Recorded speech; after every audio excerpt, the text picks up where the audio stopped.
Depuis la publication de la séquence du coronavirus 2019 nCoV par les scientifiques chinois le 10 janvier, des équipes du monde entier se sont lancées dans la course au vaccin. En France, où plusieurs cas ont été confirmés depuis le 24 janvier, la recherche avance. Dès la confirmation des premiers cas, l'Institut Pasteur a pu mettre en culture les prélèvements positifs du coronavirus. Résultat, après être parvenus à en séquencer le génome complet, les chercheurs ont pu isoler les souches du virus, ouvrant la voie à une meilleure connaissance scientifique. Cette connaissance de l'information génétique qui est portée par le matériel génétique du virus est importante pour pouvoir suivre l'évolution de ce virus, retracer son parcours en association avec les données épidémiologiques. Une avancée qui permettra aux chercheurs d'élaborer des pistes vaccinales déjà explorées par l'Institut Pasteur auparavant avec des virus comme Ebola ou le SARS. Le développement d'un vaccin est quelque chose qui prend du temps.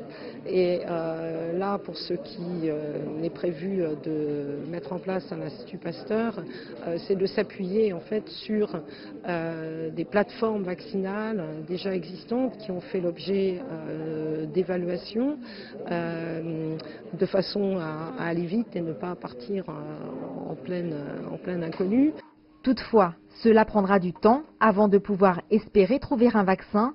L'isolation de la souche du virus n'étant que le point de départ d'un processus qui peut s'étaler sur plusieurs années. Ça prend du temps, il faut compter, si tout va bien, au minimum 8 mois pour espérer avoir les premiers lots qui pourraient faire l'objet, dans un premier temps, d'essais de phase 1, c'est-à-dire d'essais d'absence de toxicité. Comme le rappellent les chercheurs, s'il y a une forme de compétition entre les laboratoires du monde entier, le succès de la lutte contre le virus passera par une coopération internationale. Une coordination qui a déjà fait ses preuves depuis l'apparition du coronavirus.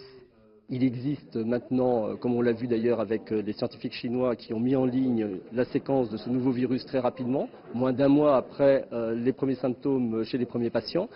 Ça a été évidemment repris par l'ensemble de la communauté scientifique mondiale, d'une part pour faire des tests diagnostiques qui nous sont extrêmement utiles aujourd'hui pour identifier les patients dans les pays où il y a des cas importés, mais aussi pour démarrer des programmes de recherche qui maintenant aboutissent à des publications qui sont déjà en ligne.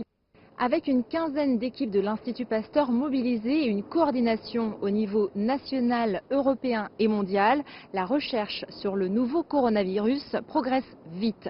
Toutefois, le processus permettant d'obtenir un vaccin se fera sur plusieurs mois, voire années, et la prévention reste essentielle face à un virus dont on ne connaît pas encore le potentiel. Jade Charles, CGTN, Paris.